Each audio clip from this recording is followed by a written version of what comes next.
अस्सलामुअलैकुम जी। Radiation and matter interaction chapter चल रहा है मेडिकल फिजिक्स का। आज का टॉपिक हम देखने वाले हैं अल्फा रेस के बारे में।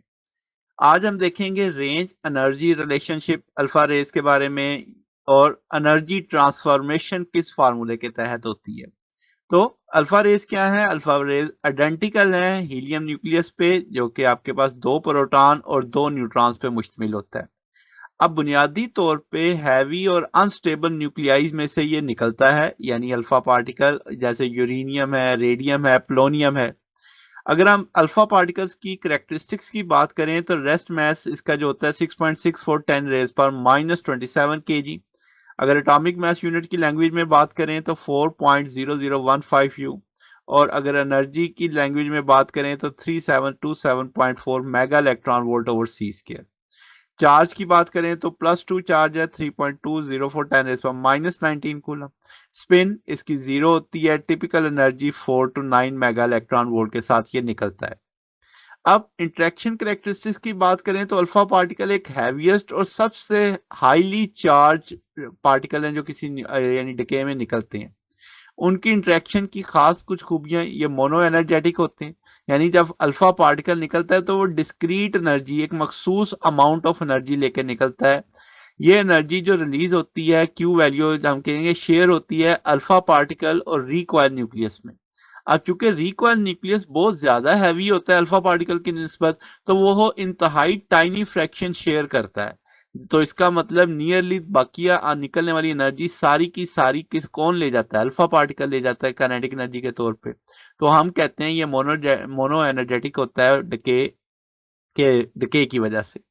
तो स्ट्रेट लाइन ट्रैक की बात करें तो हम कहेंगे नेग्लिजिबल डिफ्लेक्शन होती है, बहुत ज्यादा मैस होता है तो लीनियर इसका ट्रैक दिख रहा होता है। लीनियर एनर्जी ट्रांसफर की बात करें एलईटी की तो वेरी हाई, यानी बहुत ज्यादा एनर्जी शेयर करता है। 100 किलो इलेक्ट्रॉन वोल्ट पर माइक्रोमीटर ये शेयर कर बैठता है किसी भी टिश्यू में। तो इतनी ज्यादा एनर्जी शेयर करने की वजह से आयनाइजेशन बहुत ज्यादा हो जाती है, यानी 10 रेज पर 4 आयंस पेयर बनते हैं 1 सेंटीमीटर के अंदर एयर में इसके। तो बहुत हैवी आयनाइजेशन करता है। तो इतनी ज्यादा आयनाइजेशन की वजह से एनर्जी खर्च कर देता है, तो रेंज थोड़ी होती है इसकी, डेफिनेट रेंज होती है, तो लीस्ट पेनिट्रेशन पावर होती है इसकी। तो हम कहेंगे फ्यू सेंटीमीटर होती है, और टिश्यू और रेंज के हम कहते हैं माइक्रोन्स में नापी जाती है इसकी रेंज। तो कोई इसमें सिग्निफिकेंट बर्मस्टरलिंग नहीं हमें मिलता, क्योंकि अल्फा का मास बहुत ज्यादा है किससे? इलेक्ट्रॉन के मास से। तो वो डेविएट होता ही नहीं, उसका डी एक्सेलरेशन आता ही नहीं उसमें। अब अगर हम रेंज एनर्जी रिलेशनशिप की बात करें तो हम कहेंगे जो इंटरेक्शन अल्फा पार्टिकल की मैटर के साथ वो डोमिनेट करती है लार्ज मास और रिलेटिवली लो स्पीड के साथ, क्योंकि compare of light, speed of light के लिहाज से कंपेयर करें तो स्पीड काफी कम होती है। तो स्ट्रांगली और इंटरेक्ट करता है कोलिनल एक्साइटेशन और आयनाइजेशन, और जो कि बहुत ही शॉर्ट और वेल डिफाइंड रेंज बनती है इसकी। अब अगर हम अब्जॉर्प्शन कर्व देखें इसकी तो हम कहेंगे ये कर्व क्रूशियल होती है अल्फा पार्टिकल की इंटरेक्शन को समझने के लिए। फ्लैट रीजन शुरू में आप देखें तो जो रिलेटिव काउंट रेट है वो एक जैसा ही आ रहा है, फिर उसमें एक सडन वैल्यू के बाद डिक्रीज आता है। तो पहले फ्लैट रीजन को समझ लेते हैं।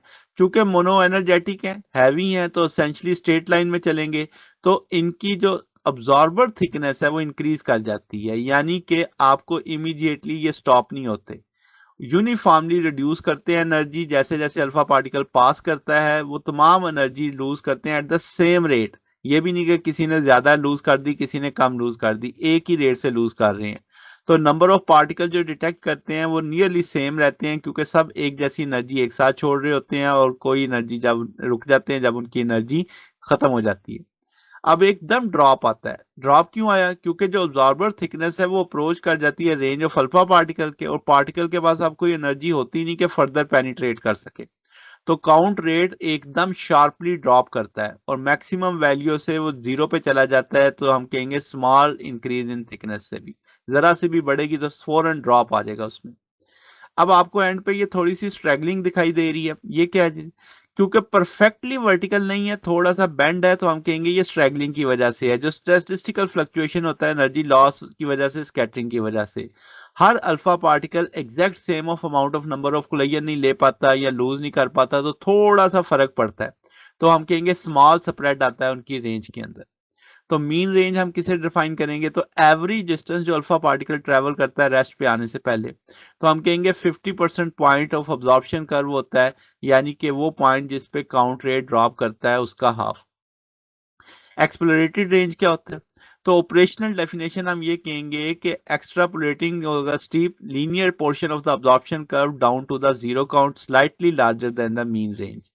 अगर हम एक सिंपल और यूजफुल अप्रोक्सीमेशन देखें एयर के अंदर, तो अल्फा पार्टिकल का जो नेचुरल डिके है 4 to 8 मेगा इलेक्ट्रॉन वोल्ट है, तो रेंज का फार्मूला एनर्जी के लिहाज से हो जाएगा 0.322 ई की पावर 3/2। अगर हम किसी मीडियम में देखें तो एटॉमिक मास डिपेंडेंस आ जाती है, डेंसिटी आ जाती है जो कंप्यूट करनी होगी, तो रेंज होगी मीडियम के अंदर डिवाइडेड बाय एयर, तो हम कहेंगे rho air divided by rho medium, और स्क्वायर रूट के अंदर एटॉमिक मास मीडियम का एटॉमिक मास एयर का, तो इस फार्मूले से मीडियम के अंदर रेंज निकाली जा सकती है। फिजिकल सिग्निफिकेंस देखें तो हम कहेंगे ये बेस कर रहा है नंबर ऑफ एटम जो इनकाउंटर्ड हो रहा है पर यूनिट लेंथ, स्केल कर रहे हैं स्टॉपिंग पावर पर एटम, डिटरमिन कर रहे हैं उनकी रेंज, तो स्क्वायर रूट ए वाली टर्म अकाउंट करती है कितनी इलेक्ट्रॉन डेंसिटी होगी एटॉमिक मास में। अब एनर्जी ट्रांसफर मैकेनिज्म की बात करें तो प्राइमरी मैकेनिज्म तो आयनाइजेशन और एक्साइटेशन ही है कुलियन के थ्रू।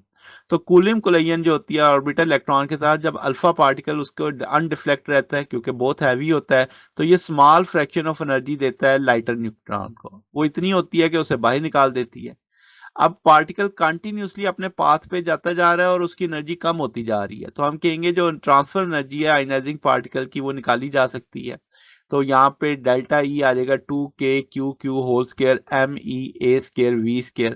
अब k यहाँ पे कूलम कांस्टेंट है 9 × 10⁹ इसकी वैल्यू होती है। बड़ा क्यू आयनाइजिंग पार्टिकल है, छोटा क्यू इलेक्ट्रॉन है, मैस ऑफ इलेक्ट्रॉन इस्तेमाल हो रहा है, ए क्या है जिसे हम इम्पैक्ट पैरामीटर कहते हैं, क्लोजेस्ट अप्रोच जो आयनाइजिंग पार्टिकल इलेक्ट्रॉन के कितना करीब जा पाता है। फिर वेलोसिटी ऑफ अल्फा पार्टिकल है, इस सब पे ये एनर्जी डिपेंड करती है कि कितनी एनर्जी ट्रांसफर होगी। इसकी फिजिकल सिग्निफिकेंस देखें तो ये चार्ज पे डिपेंड कर रही है, highly to charge alpha particle का वेरी स्ट्रॉन्ग कूलम इंटरेक्शन को लीड करेगा, तो जिससे प्रोबेबिलिटी ज्यादा हो जाएगी कि ट्रांसफर कोलिजन पे ज्यादा होगी एज कंपेयर टू बीटा के, तो इसकी लिए इसकी स्पेसिफिक आयनाइजेशन बहुत ज्यादा होती है। वेलोसिटी की बात करें तो एनर्जी जो ट्रांसफर है inversely proportional to the square of the particle velocity, यानी अगर आप देखें तो एनर्जी का इनवर्स रिलेशन चल रहा है स्क्वायर के साथ वेलोसिटी के साथ। क्या मतलब कि अल्फा पार्टिकल स्लो डाउन होगा, स्पेंड करेगा ज्यादा टाइम इलेक्ट्रॉन की मौजूदगी में, तो ज्यादा इफेक्टिवली एनर्जी ट्रांसफर करेगा। तो ये फंडामेंटल यानी रीजन है जिसे हम ब्रैग पीक कहते हैं। अब ब्रैग पीक नीचे देखते हैं, ये वाली जो चीज आपको दिख रही है ये ब्रैग पीक दिख रही है आपको, ये आगे डिटेल में पढ़ते हैं इसको। तो स्पेसिफिक आयनाइजेशन और ब्रैग पीक की बात की जाए तो स्पेसिफिक आयनाइजेशन क्या है कि नंबर ऑफ आयंस पेयर जो पर यूनिट लेंथ प्रोड्यूस हुए, यानी आयंस पेयर पर सेंटीमीटर। तो अल्फा पार्टिकल एयर के अंदर हम कहेंगे 10,000 पर सेंटीमीटर है, बहुत ज्यादा है as compare to beta particle. अब ब्रैग पीक को हमका लफ्ज आया तो ब्रैग पीक क्या है, तो हम कहेंगे अल्फा पार्टिकल जो पेनिट्रेट करता है किसी मीडियम में तो उसकी वेलोसिटी कम होती जाती है, जो कि इनवर्स स्क्वायर लॉ के साथ चल रहा है। तो हम कहेंगे इसका एनर्जी लॉस जो है उसका जो रेट है और जो स्पेसिफिक आयनाइजेशन है वो बढ़ती जाएगी जैसे जैसे ये स्लो होगा, क्योंकि जैसे हमने पहले कहा वो उसकी मौजूदगी में ज्यादा वक्त गुजारेगा। तो शार्प मैक्सिमम आयनाइजेशन इंक्रीज आता है जिसे ब्रैग पीक कहते हैं, very end of the particle range, और ये तब होता है जब पार्टिकल बिल्कुल रुकने वाला होता है उससे जरा सा पहले। तो इस पीक के बाद क्या होता है कि तमाम एनर्जी जाया हो जाती है और आयनाइजेशन एकदम खत्म हो जाती है। तो हम average rate of energy loss की बात करें तो हम कहेंगे प्रैक्टिकल पर्पस के लिए जो हम एलईटी बोलेंगे लीनियर एनर्जी ट्रांसफर या पावर स्टॉपिंग पावर, वो एस्टिमेट की जाती है DE/DR kinetic energy by range. तो अगर हम रेडियोथेरेपी में इसका देखें तो हम कहेंगे जो ब्रैग पीक है ये फंडामेंटल प्रिंसिपल है प्रोटॉन थेरेपी का, हैवी आयन थेरेपी का जैसे कार्बन की है। ये हम एनर्जी सिलेक्ट करते हैं केयरफुली बीम की, और ब्रैग पीक को बनाया जाता है precisely with in the tumour के ये वो पेनिट्रेट करे, करते करते जब वो ट्यूमर तक पहुंचे उस वक्त उसकी मैक्सिमम आ जाए कि मैक्सिमम आयनाइजेशन वो कर सके, हाईली डोज डिलीवर करे कैंसर वाली जगह पे या ट्यूमर वाली जगह पे, और सराउंडिंग को हेल्थ इशू को इतना तंग ना करे। तो ये जो प्लेटू रीजन है बिफोर द पीक ये लोअर होता है, यानी कम आयनाइजेशन देता है, जीरो तो नहीं होती खैर मगर डोज तो देता है मगर कम देता है। अल्फा पार्टिकल की आरबी जो रिलेटिव बायोलॉजिकल इफेक्टिवनेस है वो 5 से 20 है, यानी जो आपके पास 5 गुना काम ज्यादा करता है, 20 गुना अगर हम उसको गैमा के लिहाज से देखें।